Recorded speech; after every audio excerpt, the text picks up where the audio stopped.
Hello everyone, and welcome to episode 419 of the MTG Goldfish podcast. I'm Seth, probably better known as Saffron Olive, and we have a small crew this week. Sadly, Krim couldn't be with us, but we do have the Codfather, the owner of MTG Goldfish, Richard. How are you this fine Monday, Richard? Hey Seth, doing well. The Codfather's appearing on this podcast too now, I see. I think it's the first time I've used that nickname, but yeah, it's a good one. It's sticking, I think. You might forever, like kind of how I'm Saffron Olive forever, even if I don't want to be. You might just be the Codfather for the rest of your life, so get used to it. Anyway, today we're going to be jumping around a bit. It's actually kind of a light week in the Magic world. We have the full set of Phyrexia All Will Be One, but it's not really out yet. We did have early access day, so we're going to talk about that a little bit. We have some ridiculous secret lair news. We got a RC update for Commander with some tidbits of news. No bannings or anything. There's a new Beetle and Grim product that we want to mention, maybe answer a Fishmail or two. So that is the plan for today. Before we jump into it though, a reminder that today's show is brought to you by Card Conduit. And Card Conduit, they're the easiest way to sell your Magic cards.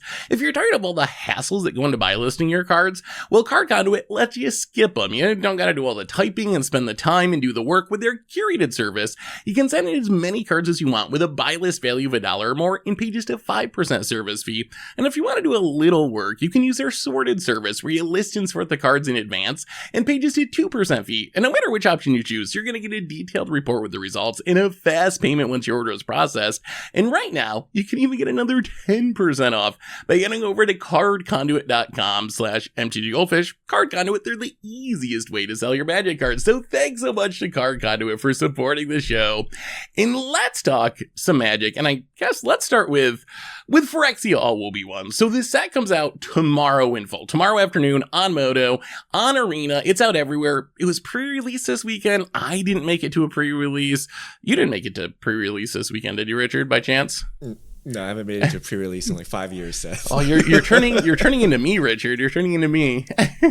Well, it was like COVID, and then now I'm like, why bother? It was like, yeah, I don't know. The good news is, though, there was an early access day for Magic Arena, so I got to play a bunch of Phyrexia All Will Be One, and early access day is really weird. It's all streamers and content creators. Everyone's kind of like trying their cool things in new cards. So you're not, thankfully, just playing against like Esper again and again and Grixis again and again. So you see a lot of like strange brews. So it's hard to get a sense of just how strong actual decks are because the meta is just so different. But I think it is a pretty interesting way to judge cards. Like, you can get a pretty good impression of like, oh, this card felt way better than I thought it was going to be, or this card felt way worse than it was going to be. So we played a bunch of different decks. You can watch it over on the stream replay YouTube and recorded some stuff for the main YouTube that's already up. So I want to talk a little bit about it. First off, Richard, you've seen some of the early access events in the past. Like, how much do they matter? Is this just like a fun event for players to like get hyped for the set? Or can we really glean any information about what Standard's going to look like from this? Well, Seth, you told me no one plays removal, so not much. I mean, okay, so an example of this. Did you grind against like Esper mid range all day and white mid range with your brews? Like, if this is not happening, I don't know. So here's how bad it is. I was talking to Krim before early access, and he's like, "Oh yeah, I got this really sweet control deck that I want to play, but I can't play it at early access. It's just like, I'd feel too bad to play a control deck on early access day." So if Krim, the biggest supporter of control, will not play a control deck on early access day, that kind of gives you a sense of where the meta's at, where people are trying to like do fun, nice things, almost like Commander a little bit, where you want your opponent to like kind of do their thing a little bit too. So yeah, I think the actual meta, it was very much not realistic. I will say, there was a ton of toxic decks. By far, what I played against the most was toxic, and it was a variety of decks. You got like green-white toxic decks, green-black toxic deck. You have some blue-black, like proliferate, more controlling toxic decks. We talked about that last week. You have this venerated Rot Priest combo deck, which I gotta ask you about that deck. There's a video on the YouTube, I put it up yesterday, of this deck. I don't know if you've seen the deck list. Is there any chance that this deck list is actually like could it actually be good in real standard? So the idea of the deck, Venerated Rot Priest is this 1-drop that when you target a creature, or anyone targets a creature, your opponent gets a poison counter. So you're trying to like kind of mulligan into Rot Priest and then use like March of Swirling Mist to phase it out and target it. And with your best draws, you can combo kill on turn 3, like Venerated Rot Priest, March of Burgeoning Life to get a second copy, and March of Swirling Mist to phase them both out, adds up to 10 poison counters on turn 3, and you just win without even like having to attack really. Is this a deck that can actually work in real standard, or is this a product of like early access? Krim won't play control decks. Like, we're free to do these things on early access day. Someone call Tober. It's Delver, right? I think it kind of is. It's a real deck, and I think it, unlike other early access decks, it doesn't fold to removal because it inherently protects against removal, right? And it's basically just Delver. Now, I would ask you, is it better to protect a Venerated Rot Priest, or is it better to hit someone with a Haughty Djinn, right? So I don't know if it's better than Delver or not, but this looks like a legit deck. I feel like if you built this, it would actually do something in like real standard because it inherently protects against removal and against sacrifice and edicts and everything else, right? So I think this is the real deal, but is it better than Mono Blue? Because it's basically kind of the same thing. Yeah, I mean, I think that's a fair question. Is it better than the other options? I'm glad it kind of worked because so many people have sent me their version of this deck. People just love the idea of trying to combo off with Rot Priest. And the deck, it felt super explosive. Like, the kills, when it comes together, are really, really fast. You also have some bad games where you kind of like mulligan to 5 and don't find any of your creatures, and you're holding a bunch of March of Burgeoning Lives, and it's really sad. So it's kind of a high risk, high reward strategy. For me, I'm like, kind of concerned about best of one with this. To me, this feels like one of those decks, kind of like, and I hate this comparison because I don't think this is like a full-on jank deck, but like Tybalt's Trickery, kind of. If you remember the Tybalt's Trickery game plan, people play that deck a ton just because how Arena works. Like, you're incentivized to win or lose quickly to get your daily rewards, and this deck wins or loses pretty quickly. So I'm kind of wondering if this is going to be a deck that people are complaining about in best of one. In best of 3, I think it's fine. Like, it could be a real like tier 2 deck or something, but I think in best of 3, you can bring in sweepers, are really good against it. Non-targeted removals, pretty good against it. So I think in best of 3, it can be handled with the sideboard. Do you think this has a chance to be a monster in best of 1? Is this a deck we're going to see the complaint posts about on like the Arena Reddit from best of 1 players like Greasefang or Trickery or some of those other like janky out on turn 3 decks? I feel it's a pretty hard deck to play, no? I guess if you can jank people out on turn 3. It's a Delver deck. It's like inherently hard to play, right? Because you need to actually do your thing, but I can see how people get very upset where you're like, I'll remove your creature. I'm still killing myself. I'm dead. That was terrible, right? I can see how people get very upset about that as well. So, like, what's the counter to this? So the counter, your removal such that it's like the same against Delver, right? You just like take all the pot shots and then like rip 3 removal spells at once and hope they can't stop it. Basically, yeah. Like, either just kill the Rot Priest right away if your opponent gets greedy. Like, if you play the deck, you really want to protect the Rot Priest. So a lot of times you don't even want to run it out on turn 1 unless you're pretty confident you're up against a deck that doesn't have turn 1 removal. So a lot of times you want to wait until you can protect it. But the easiest way to deal with it is just keep the Rot Priest off the battlefield. If there's no Rot Priest, the whole plan kind of crumbles a little bit, and you're left trying to like do Storm Chaser Ivy stuff, which is fine, but Storm Chaser Drake and Ivy have been in the format for a long time, and they've never actually been a real threat. So without the Rot Priest, things really fall apart. So I think you just counter kill the Rot Priest, or just sweep is very good against the deck too. Like Brotherhood End, Farewell, Depopulate, anything that can just wrath the board and kill the Rot Priest without targeting it. Though. Yeah, that is true. Yeah, I'm very curious. Another question, Richard. Can this work in Modern? Like, so people keep telling me, not this exact list, but people keep telling me, like, you play it in Modern, you got Summoners packs, so you can get the Rot Priest every time, and then it's pretty easy to just, like, try to storm off and, like, kill your opponent. Is there any way we're actually going to see this work in Modern? I don't believe you. With all the free spells we have, I don't, like, maybe you can, but isn't this just a lot more complicated than like doing other things? Like, yeah. My best example is Infect. Infect is like play 2 spells and they're dead, and like it can't get it done, right? Yeah. Like, can we get it done with all this like cute toxic stuff? Like, can you outgrind anyone with this? Like, no. So you just got to go fast, right? And if Infect can't do it, or if like, is hammer time faster than you? Like, why don't you just slap a hammer on something and kill someone, right? Like, Yeah. so I'm not sure this is good enough for Modern, but maybe you could 5-0 a league with it. Maybe you could meme people out, but I don't know.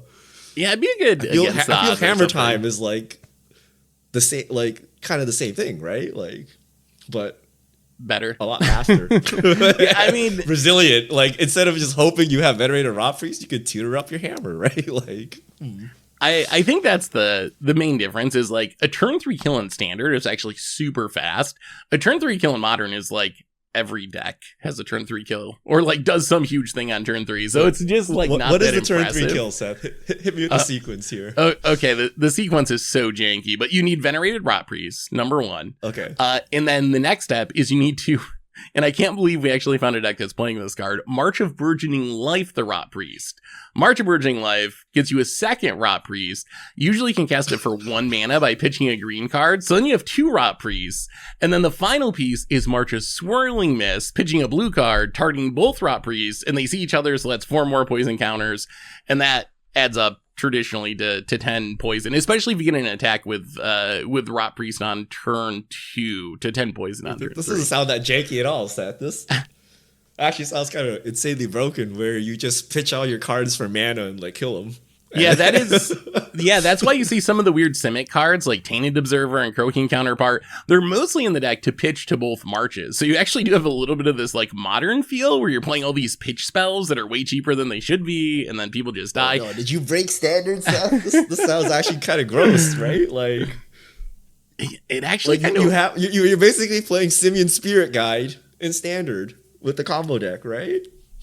Pretty close. Yeah, you get a lot of cheating on mana thanks to how the marches work in this deck. And you do have a ton of protection, although you still only have 1 Rot Priest. So where it falls apart is like you don't find the initial Rot Priest. Every game where you have a Rot Priest on turn 1, assuming you can protect it, like it's so easy. Like you just win. So I don't think I've ever had a turn 1 Rot Priest and lost with the deck.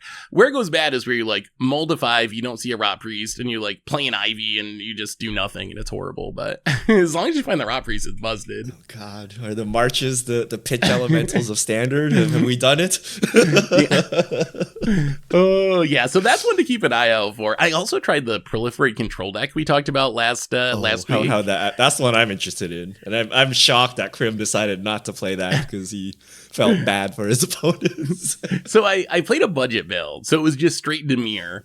It worked really well. Like the plan of getting that 1 poison counter and then all of your spells proliferate actually really worked. The big problem I ran into is there's not really a sweeper in blue and black. Like, so the deck would struggle with the decks that would just like win the die roll and curve out, and you didn't have a way to like stop all the creatures. So I think maybe like Esper, so you get some actual Wraths in the deck, would solve that issue. But I was actually pretty surprised how easy it was to like hit your opponent with a Venser that you played on turn 2, and then just like every counter spell, every anticipate, everything you're doing just comes along with Proliferate.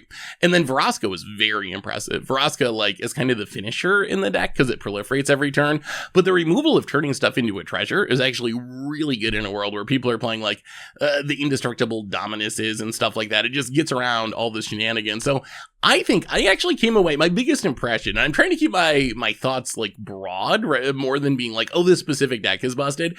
But my biggest impression from early access day was I think that poison is way stronger now than it was last time it was in Standard, which sounds weird because Toxic, I think, is much harder to give your opponent poison counters with than Infect. You don't have those like pump spell, easy jank 'em out kills.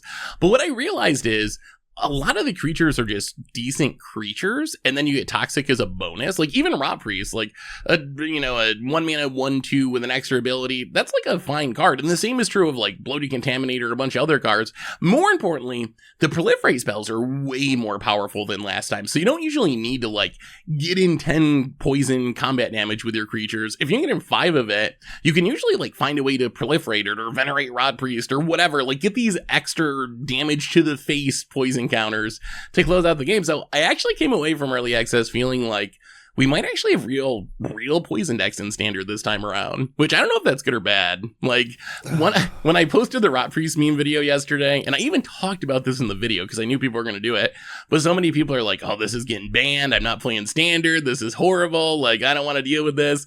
So I don't know. Is it good if poison is a top tier strategy, or do you think that's going to actually turn people off to standard even more? I'm surprised there are no leeches in the format to like hard counter poison if poison goes out of control. But so remember like when Companions or Oko first released, like, oh wow, cool new card. It's amazing. I hope people brew with this and like I hope it's good, right? I made a Lures deck, it's so sweet. And then it's like too good and people hate it. Yep. The thing that I'm scared of is poison is a new resource, right? It's a new resource system, right? And so infect before just effectively changed their life total, right? But now you get payoffs for having poison counters, and then you can proliferate and things like that. So it's a whole new resource system, and Wizards typically isn't good at adding new resources. So we know the graveyard as a resource system has been broken since the beginning of time. But things like energy, where they're like, oh, okay, here's this new thing, and then it's a new resource you play around, and you can build whole new archetypes around it. I worry that poison may not be balanced correctly because it's kind of this weird resource system, and there's no safety valve for it. Like there's no like, oh no, like poison is everywhere. What do? Nothing. You can't even do life gain. You can't leeches yourself back. Like if it's too good, it's just too good, and that's all you got, right? So hopefully we're not there, but I don't know what the safety valve is for poison.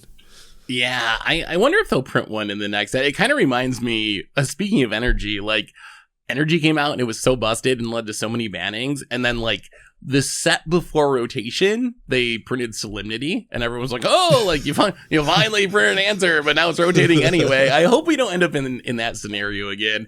I don't know if did they intentionally not want to answerable in standard? I think so, because I think they didn't want someone to play some trump card to just invalidate your whole deck. Kind of like when you have a graveyard base set, they don't put Rest in Peace in there. They give you like some pretty terrible cards that you probably wouldn't play. They don't give you good graveyard hit because they don't want you to just invalidate the thing. But like I'm surprised we just don't have, maybe not leeches, but like I don't know, like some really bad something. Like some like healing salve type card. Like 1 mana, remove 3 poison from yourself or something, right? Like just to make sure you have a sideboard card if Toxic is going all over the place, right? But we'll see how it goes. Yeah, we'll find out soon. I guess other impressions, Ichor Gauntlet. Oh my god, that card was so bad. I was really hyped for Ichor Gauntlet. I thought it was going to be cool, and I played with it. I played against it in every game. I think I saw once where opponent did something like pretty cool with it, but most of the time, it just didn't impact the game. Like someone would have it and they'd play like 3 or 4 Planeswalkers. And I was always like, well, okay, like it's cool, I guess, that you added an extra loyalty counter, but I'm down to those Planeswalkers. Like if you would not play the Ichor Gauntlet, I would be just as dead to those 4 Planeswalkers as I am with you having the Ichor Gauntlet. So I feel like, I don't know. It's going to take some work. People are just kind of jammy in random decks. Maybe there's a way if you can like play Planeswalkers that are coming to play with enough loyalty that you're like 1 or 2 away from ultimating. Maybe there's a way you can actually build a deck around it. But just jamming in a deck with Planeswalkers, I was very not impressed. I was impressed with Elish Norn though. I think Elish Norn's actually pretty good. I know I'm biased. It's a Panharmonicon, but in like the mono white mid-range deck that's already super popular, Elish Norn's ridiculous. I played like an hour-long best of 1 mirror with Elish Norn. An hour-long best of 1 mirror. Yeah, we both went through all of our decks. It was an Elish Norn mirror, so like if either of us had Elish Norn, the opponent's deck couldn't do anything. So it was like a lot of waiting to draw removal to try to kill the opponent's Elish Norn. They play another one. It was pretty wild though. So I think Elish Norn, I was really impressed with that. So I think Elish Norn might actually be good. I also did a draft. This might be relevant for you, Richard. Have you been doing limited at all? Do you think you'll do some? Since I quit Arena, I haven't played limited whatsoever. I did. Is limited good? Usually it's good. Do you like aggressive formats? That was my big takeaway. And this was also early access. I actually don't like aggressive formats. This format feels super aggressive, and maybe it develops as like players play it more, but my big takeaway is, wow, you really want to be attacking. Like you don't want to be blocking, because on one side, like there's 2 big archetypes, Toxic on one side. In Toxic, doesn't do anything unless you're attacking your opponent. Like Toxic, it's not, in fact, you're not adding -1/-1 counters. So Toxic, like, inherently doesn't want to be blocking. It wants to be attacking, so you get the poison counters. And the Might tokens literally can't block. So the Toxic decks really don't want to play defense. And then the Mirrodin side is all about these 4 Mirrodin equipment. And a lot of those, or several of the best ones at least, have abilities that only work during your turn. Like, if it's your turn, it gets Trample and First Strike. So again, you're really incentivized to, like, be aggro and attack. So it really felt like Mirrodin versus Phyrexia. Like, it was Toxic versus these equipment decks, back and forth, back and forth.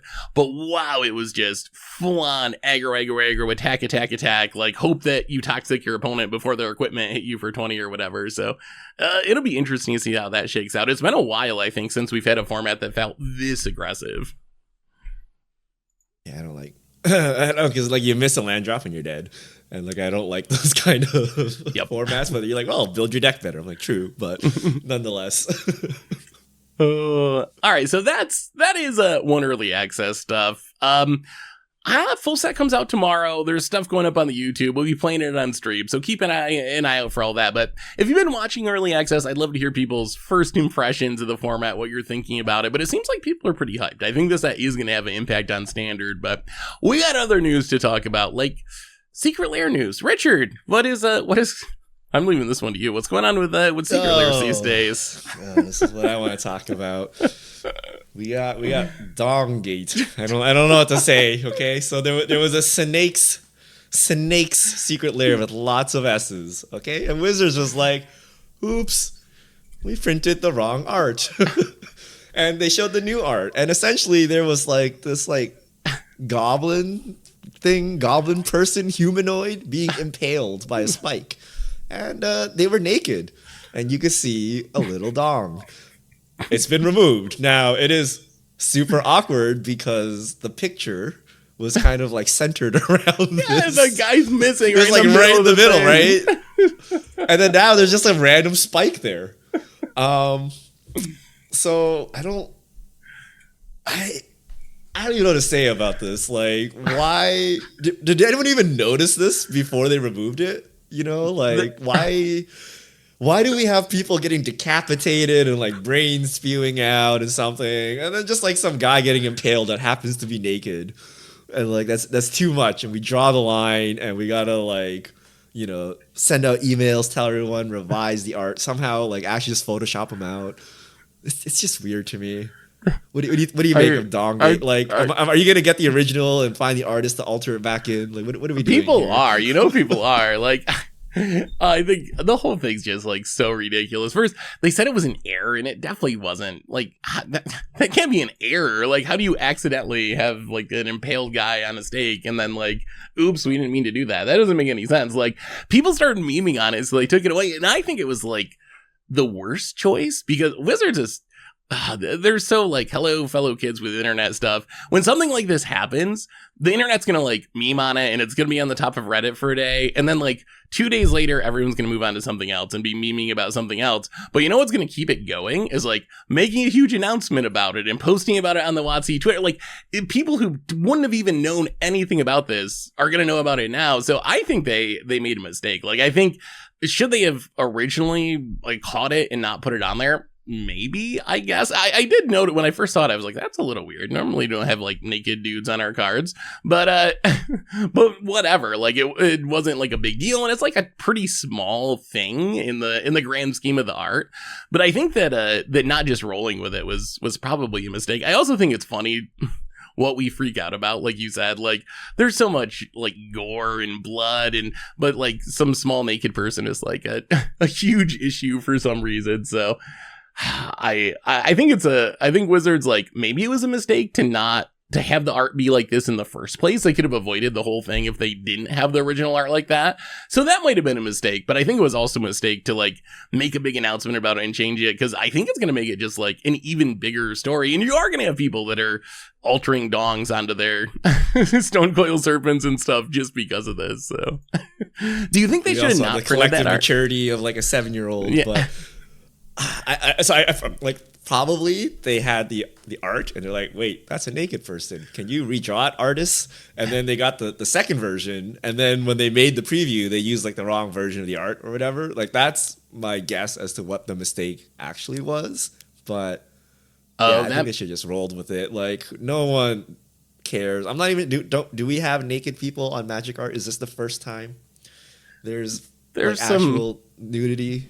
There's some other questionable ones in the past. I think this is the most like human nudity. There's some other like cyclopses and stuff from the past that are like pretty questionable, but this is the most human version. It's a secret lair. People go out of the way to buy it. If they didn't like the nudity, then they wouldn't have to. I mean, I would be much more offended if my opponent played a Phyrexian Planeswalker. You know, I'm like, I can't read your card. I don't know what's going on. I'm like, naked person on your Stone Coral Serpent. Like, who cares, right? So I don't know. Yeah. It's weird, especially for such a quote unquote progressive company, you know, like that they would do this, but but it's people just memeing on it. Like I don't think anyone actually cares, but it's like funny to just meme on Wizards, right? So everyone's just jumping on and like talking about it, but I don't know that people are actually offended in any way in either direction. No, I don't really think so either. And I do think the art looks worse now. There is kind of like it looks like a soul ring now. Right? Yeah, it does. Like there's this big empty spot, which is very awkward. Yeah. So, I mean, I guess the good news is it's a secret lair, so these aren't already printed. So they can print that. I don't think any copies with the dude on it will exist because they caught this before they actually printed any of them. But yeah, I don't know. I mean, I guess it just goes with making so many products too. Like, it's going to be hard to keep track of all the dongs in your art when you're printing as many cards as Wizards is these days. So. No, this is not acceptable for $1 billion brand, right? Like, they should have the QA to make sure whatever they're posting on the internet is what they intend to post, right? It's not like some person in their basement, you know, one person show like, oh, I got to post 80 previews. Like, no, right? They're a huge company. They should be able to post what they expect to post. So yeah, they have the money to, them, right? They have the money to hire a dong guy to just like check all the art to make sure there's no stray dongs that slip through. All right. All right, so that's the secret lair news. We also got an RC update from Commander. So there was one thing in specific I wanted to ask you about from this update, and this was a no changes update. Every quarter, every 3 months, when a new set releases, the Commander RC does bannings if they're going to do any and make some announcements. The one part that stuck out was about Dockside Extortionist, and this is what I wanted to ask you about. So the paragraph here is, we've publicly had our eye on Dockside for a while now, and we have ultimately concluded that unless there's a sudden surge in more casual spaces where it hasn't really thrived due to the lower density of cheap fast mana, we don't anticipate taking action on it. It's a ridiculously powerful card, but scales with the rest of the table, and at the point it becomes broken, plenty of other broken stuff is already happening. So, no banning of Dockside, which has been a big conversation. Whatever, like, that's one that you can go back and forth on. What do you think of the logic of this no banning, though, Richard? I think, to me, that's the most interesting part. When I read this, what jumped out to me was, are you arguing that Dockside is not very good in casual play? Because that has not been my experience. Like, my experience has been very different than that. But what do you think? The RC is so useless. Like... Anytime there's anything, they just give a non-answer, right? They're like, in the casual circles we see, people don't abuse it, so it's okay, right? If you don't like this, rule 0 it in. Like it's so wishy-washy. They're like, it's a ridiculously powerful card, but scales with the table, so it's okay. Like, it's hard for me to understand what they mean when they say casual table and that they're optimizing for a random casual table. Like, what casual table are you talking about, right? And they expect you to adjust yourself. Like, and I don't know what to do here, right? But this notion I think is ridiculous, right? Like, just because lots of broken stuff is happening doesn't mean you should enable more broken stuff. That's weird, right? And just because people like, so the argument is roughly like, okay, it gets powerful if people are playing like Mana Crypt and like, you know, super fast mana and stuff, and then you play Dockside.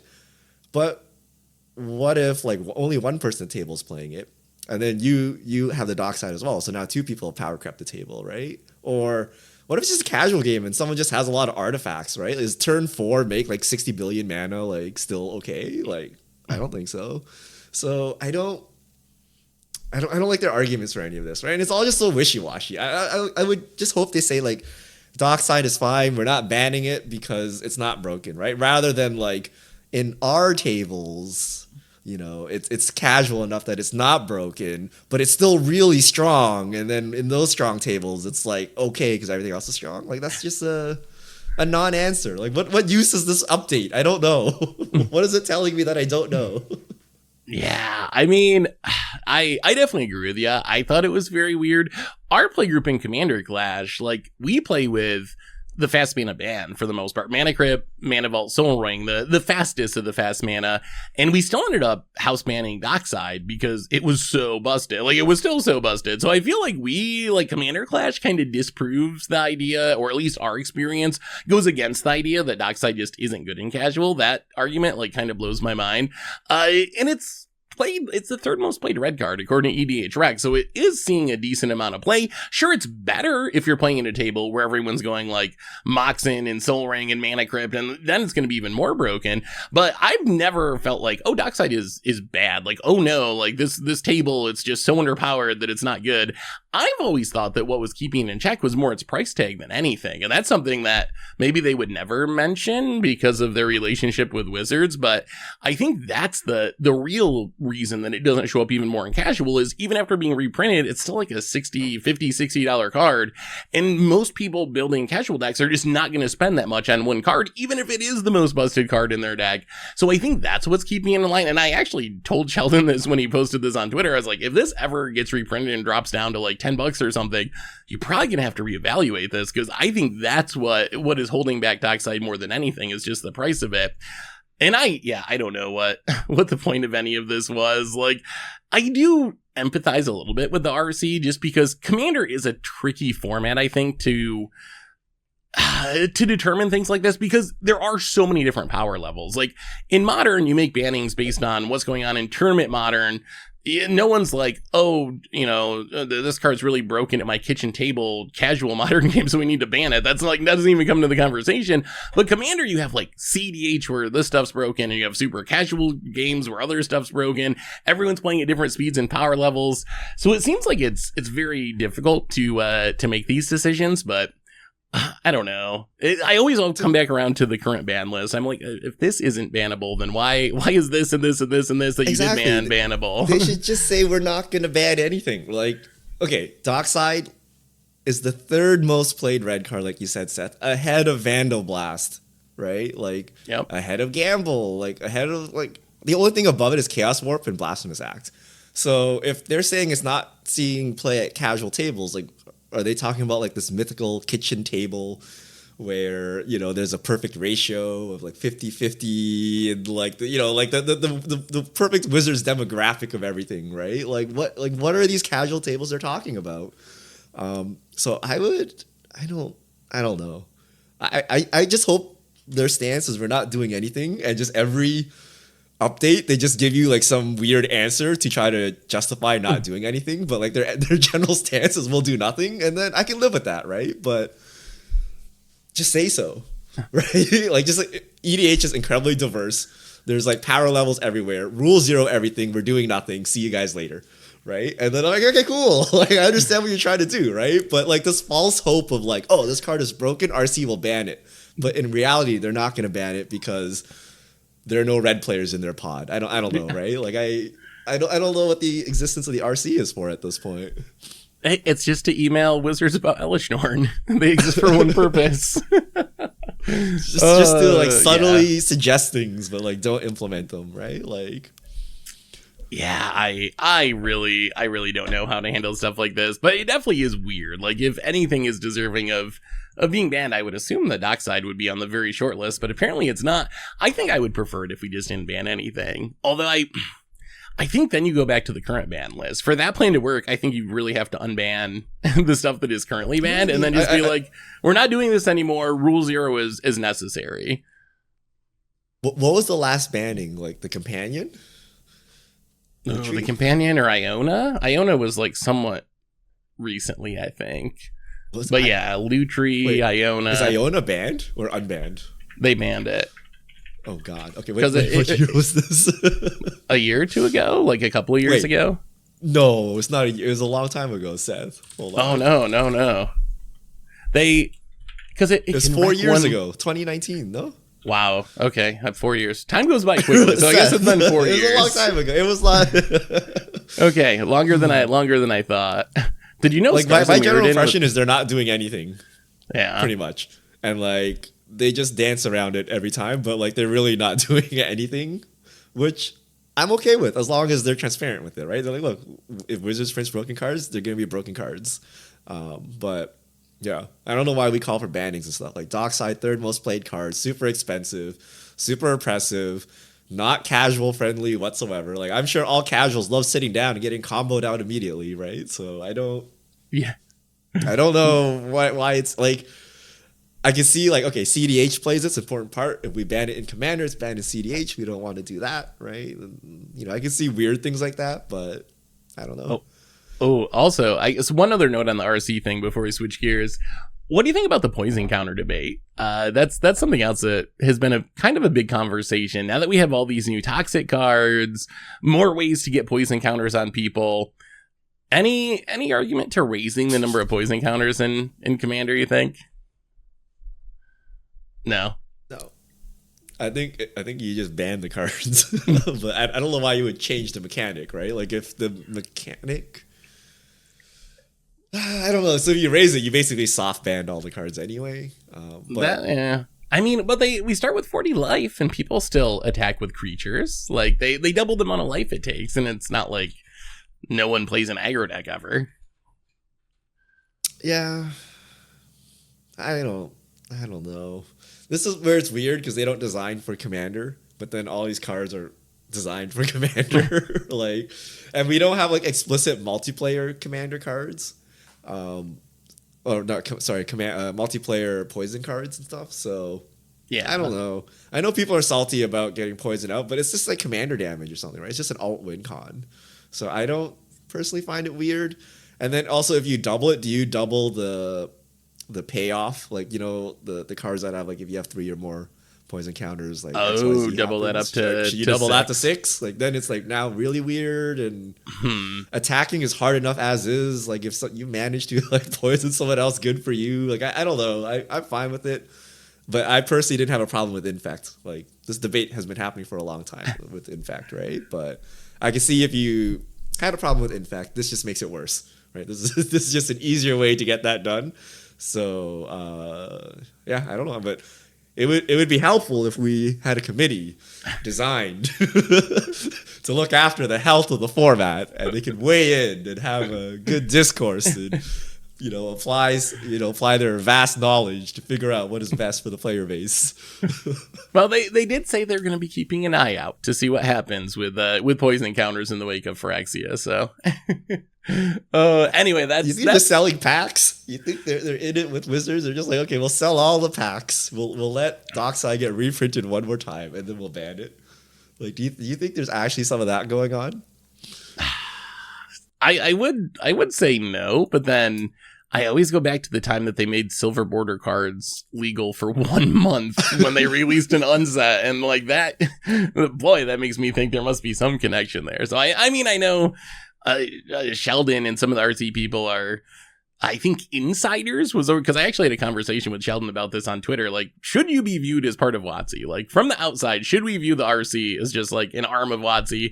And he kind of like didn't directly say no, but he didn't say yes. I think he said we're insiders. There's no debate that we're like insiders, and some of the RC has worked there, and we're very connected with people at WotC, but we're not officially employees or whatever. So take that for whatever it's worth, I guess. All right, one other question, Richard. We got a new special product, a Beatles and Grimm limited edition Phyrexia something. I don't know if you saw this. You get like Phyrexian D10s, some Elishnorn sleeves, this weird, pretty cool looking deck box, a language translation journal, so you can actually teach yourself Phyrexian, a very, very valuable language to know in the real world, and a mental misstep. Up to the first 7,000, get a Phyrexian mental misstep. Price is $135 plus shipping. Is that something that'll sell? I always wonder about this. Like, Magic players will spend a lot on Magic cards, even very expensive Magic cards, but there's really not Magic cards here. I guess you get a mental misstep, a Phyrexian mental misstep, but this is really about the other stuff. Are people going to buy this? Would you spend $135 on this?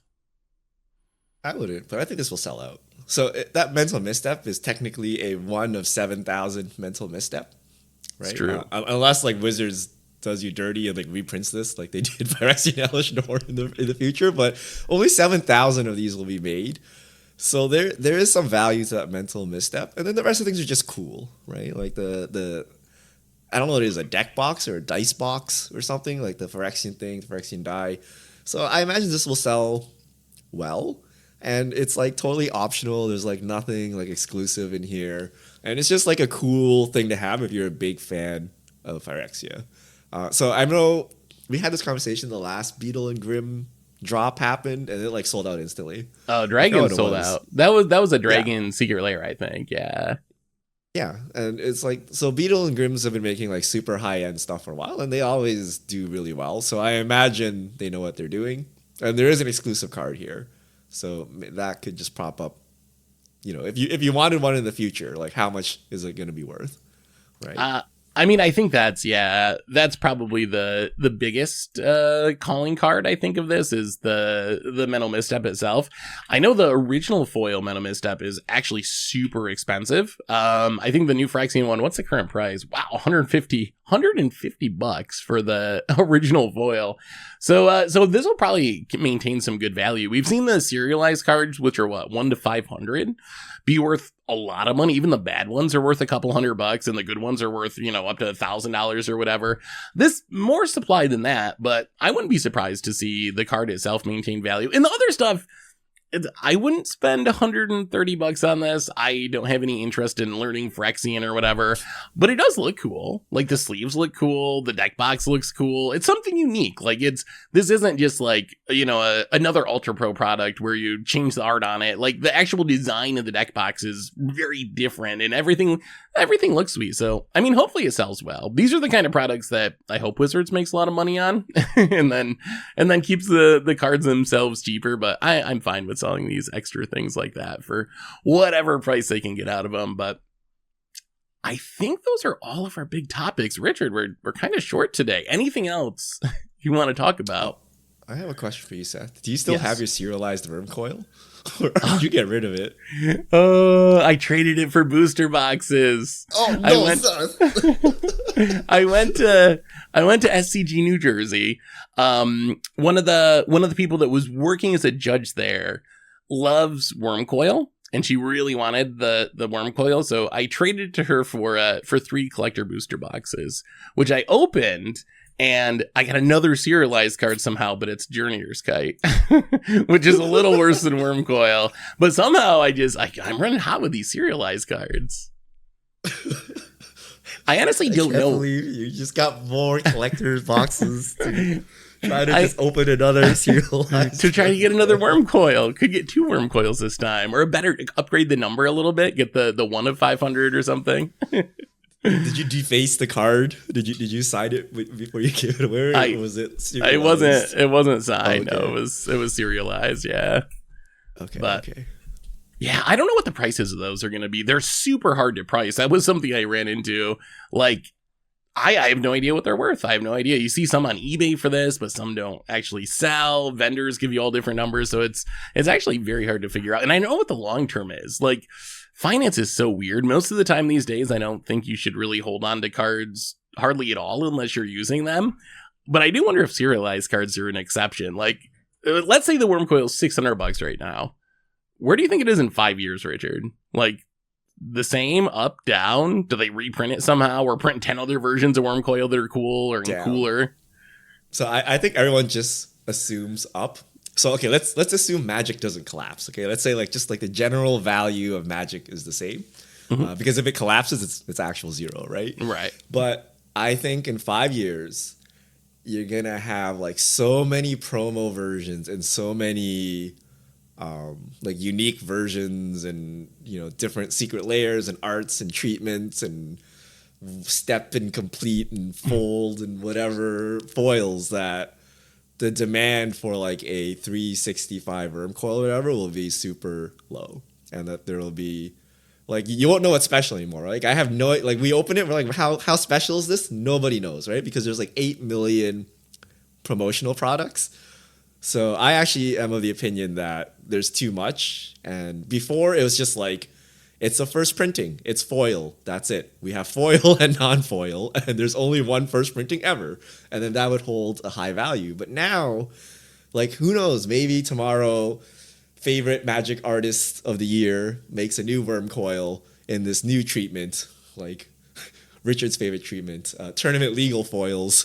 They serialize it, they put Maro's toenails, and this is the chase worm coil now, right? And then that would devalue kind of the serialized worm coils, especially since there's no historic value to it. Like there's lots of serialized cards, so I would assume that Wizards is kind of like making their own promo bubble and like it's gonna pop, right? So that's my assumption. So my assumption is it'll probably keep around the same value. It won't like totally collapse, but it won't be like this super sought after rare thing. Yeah, that's kind of where I'm at too. Like I don't think they're going to print more serialized worm coils, but they're going to print a lot of worm coils, and there's going to be a lot of promos, and they're going to have a lot of cool art. And who knows if the 1 of 500 serialized schematic worm coil ends up being the most chased or one of those. Like it might not be. So there's already like a Kaladesh invention, and that's only $200, and those were pretty rare. I don't know. What if they made a worm coil with a dong, Seth? And then what if they actually made it to print and then removed the dong? And then how much would that be worth, right? Like, so basically, it could have happened. Stern coil serpent, worm coil. It's like pretty close.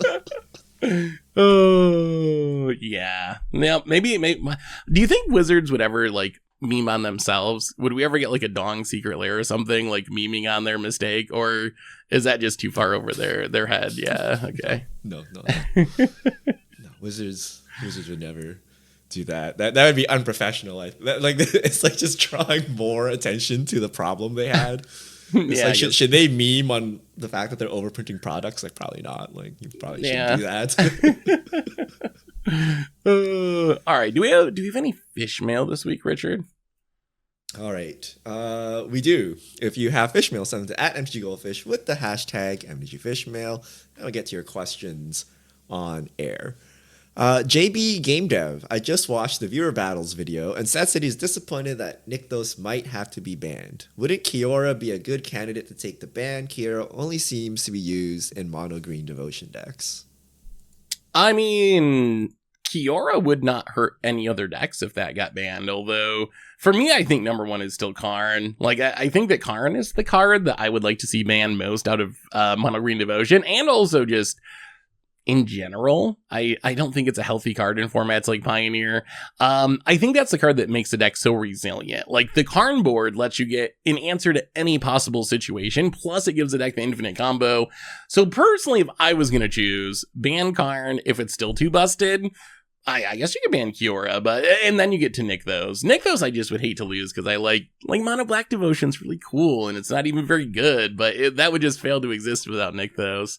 What do you think, Richard? This is the Golgari Grave Troll question, where you have this like insanely broken thing that breaks all the rules of Magic, and anytime they print a new card, like this thing could be more broken, right? If they ever print like a really high payoff, like mana value card, this thing can be broken. If they print something with lots of mana pips or whatever, that's good. Like this thing will be broken. So you think sounds to me like you should ban this card, right? Like, yes, you could use this very powerful card in this like watered down deck, and it's fine, right? Yes, but then you can also use this very powerful card to build this like very oppressive deck, right? And so why why ban Karn when next year we're gonna get another like big splashy colorless payoff card that will be broken again, right? So I think you just gotta cut it. Like I think if you're keeping it around, it's like to sell more Nykthoses, right? And then like, but gameplay wise, I think you just cut it, right? Like it's this whole dredge thing where they try to keep the thing alive and dance around the graveyard, but like, or like faithless looting. Like it's like, why don't you just ban this really broken enabler and then be done with it? Or just ban Karn too. I'd be fine with that. If Nykthos gotta go, take Karn with it, because I just kind of is Karn broken if Nykthos is gone? Actually, in Pioneer, it probably wouldn't be. Karn doesn't see that much play in Pioneer outside of Nykthos strategies. So, I mean, it's still very good in like Modern and Vintage and Legacy and whatnot. But in Pioneer in specific and Explorer, it'd probably be fine without access to Nykthos. But Nykthos, you're right. I just love like mono red and mono like. Is it black. really fun? Like, I think those look at me abuse the mana system. Like, is it really fun? Like, really? It is funny because I hate Tron like more than any deck in Magic, and for some reason I love Nykthos, and I guess in some ways they're very similar, aren't they? Just like abusing the exact same thing. The lands, right? yeah. It's like a land-based combo where you need to assemble a couple pieces, and then you have like infinite mana, and then you do your thing. I mean, it'll be. Oh, go ahead. Oh, go ahead. It'll be interesting to see because we actually have a Pioneer Pro Tour coming up in 2 weeks. So I think if there are going to be any changes to Pioneer, it'll probably happen after the Pro Tour. They usually don't ban things like 2 weeks in front of a Pro Tour. So I'd be surprised if we saw any changes. But I do think it's very possible, based on what comes out of the Pro Tour, that we'll see changes to something. Nykthos, Rakdos, those are the two big ones. Although really, if you look at the current metagame page, Nykthos is Mono Green Devotion is like just under 13%. Rakdos midrange is at 12. Azorius Control's at 10. Hidden Stirrings combo is at 9. And Angels are just under 9. So there's actually like 5 very heavily played decks that are like kind of in the same range that make up about half the meta. So I don't know. Based on the numbers, maybe Nykthos is not that big of a problem. But based on the feel bads of playing against it, it feels like more of a problem than the numbers say. What's wrong with Tron, Seth? What's wrong with Tron? Just let it be. This is where all the Tron players went. They exited Modern into Pioneer, and they're like, yes, yes, Nykthos, Karn, we can do it. Do you think anyone will watch the Pro Tour? Give me your viewership prediction for Twitch numbers. I don't even know what the baseline is. Okay, give me like what the last Pro Tour was. So the last like big event that they had, I think it was one of the arena ones, like maybe got up to 20 at its peak. I think the last time we actually had like a paper Pro Tour, I think we were more than like up near 40 range, but that was pre-pandemic. We were going back like many years now at this point. So I expect that people will be like, what? I didn't know there was a Pro Tour this weekend. So I expect that to happen. So paper is usually very popular. It's it's Pioneer, which is a new thing, or like we don't see it on the pro circuit. Also, we're just playing things like Rakdos. It looks like standard. Like the problem with me now with watching any of these like formats is they all look the same. They're like, oh, let's see what Fable does in this format, right? Like, so. But you get Nykthos in Pioneer, Richard, and that sets it apart. Like, oh, good. You're watching a goblin dismantle Tron. Perfect. Like, I don't know. Like, I'm not particularly interested in watching it, but I think it will be more popular than normal, but not as popular as the old glory days. Because I do think being paper and Pioneer adds something to it, but I think a lot of people will just choose to jam Arena and play whatever, just ignore whatever's going on with the pro circuit. I also worry that the MagicCon will hurt it, because they're doing this alongside MagicCon Philly, so that's 10,000 or something of like your most hardcore fans. So people who actually spend money and like fly or drive to another city to go to a Magic event are going to be in Philadelphia at the event. So those are probably the people that are also most likely maybe to like turn on Twitch because they're the most hardcore Magic fans. So I wonder if that will hurt the numbers that so many people are going to be actually at the con. Maybe we should host a viewing party. We need to revive esports, Seth. How can we personally fix esports Magic? Goldfish Pro Tour, Goldfish Tournament. That'd be kind of fun. It's not worth it. It's like so much effort and time. It would be so much work to watch. Like that's we don't sell cards as a fallback to this, right? Like Wizards is supposed to be the one doing it. Like, oh, okay, we spent all this time and effort, but like think of the sales and the hype and the long term, community building, right? Yeah, well, that's like advertising for them. They're actually advertising like the set and the new cards, and like I think that's the theory at least, but. I don't know, like the Magic Twitch numbers. You want to hear a depressing fact on the way out the door? I was looking at like just Magic viewership on Twitch. We just had early access day, which in the past is like one of the biggest days outside of like an actual Pro Tour event or something. It's like one of the biggest days everyone watches. The average viewers were like the same as just a normal day on Twitch for Magic like a couple years ago. Like that's how much viewership on Twitch has went down, that like the biggest day of the season is like an average day from 2 years ago as far as average number of viewers. So yeah, Magic on Twitch is like, it's almost back to the Moto days, like the pre-arena days as far as the number of people watching. So something's got to happen for Magic esports. Why? I think it's because everyone plays Commander now. There's no reason to watch a Twitch stream. I'm always curious why. Like, are there actually less Magic players, or are they all just playing Commander now? It's so weird too, because also like I don't know, YouTube's not like that. You see like Prof or whatever YouTube channel, like people are still like watching lots of Magic content on YouTube, but for some reason like. Is Twitch more spiky? Like, is that the Twitch scene? Is that it's like the very like spiky hardcore players and Magic's just not in that space anymore, and it's about casual play, so no one watches on Twitch? Like, I haven't really figured out the reason for it, but it is. Isn't that the only reason to watch Twitch? Like to watch content creators lose, right? Because essentially you watch because you want to watch like the unedited version so that you fully understand what's going on, right? And the only time you do that is when you're a spike, right? Like you need to learn from the mistakes. You need to be like, oh, I see this YouTube video, he's popping off, but how much footage was cut? Like how rare is it? Or like how does he deal with a Mulder 4 or something? Like that's why you go to Twitch, and then you can ask, right? You're like, oh, what if I put this in my sideboard? Or why'd you cut this or whatever, right? Like I think Twitch is just like the spike paradise, right? And there's no need for that if you're all Commander players. Or Magic. I guess there's no need for that if all you're doing is just playing a Ragavan and hitting people. Like you don't need strategy, right? Yeah, you can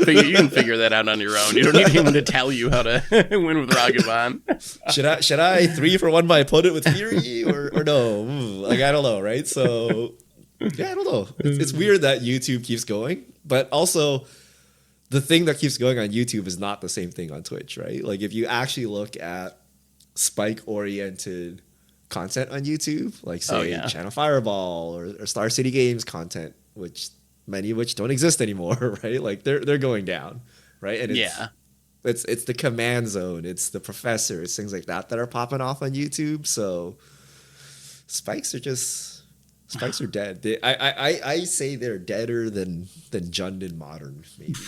Like I don't know, man. I don't know where all the spikes are at anymore. We're like, well, we'll see. I mean, they're announcing OP coming back. We'll see if any of that changes. We got a Pro Tour. We're gonna do seasons again, where like the next 3 months of qualifiers are all Pioneer and then all Modern.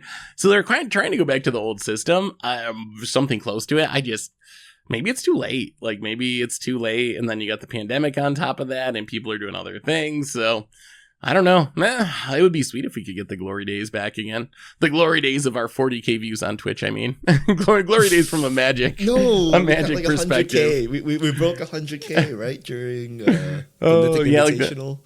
I still don't know if I believe those numbers exactly, but that's true. The numbers did show over 100K. It was actually truly hype back then. Like I actually believe those numbers to some extent because it actually was truly hype. Right? Everyone was like, "Oh my god, Magic esports and like Magic Arena, and look at these animations and stuff." Right? And so, I mean, and viewership aside, they did that right too. Like that was a sweet tournament to watch. They had the firework. It looked like a real esport. That was the one era, that 1 year where it actually was like we were trying to be a real esport. But all right, So that's all our fish mail. It's just one fish mail, and then we just went totally off topic. But thank you. If you have future questions, send them to @MGGoldfish with the hashtag MGFishmail, and we'll get to your questions on air. And I believe that brings us to the end of episode 419 of the MTG Goldfish podcast. So Richard, thanks for hanging out. Thanks to everyone for listening. Thanks to Card Conduit for supporting the show. And we'll be back next week to talk about whatever goes on in the world of Magic. So until then, have a great week, everyone. And this is the crew signing out.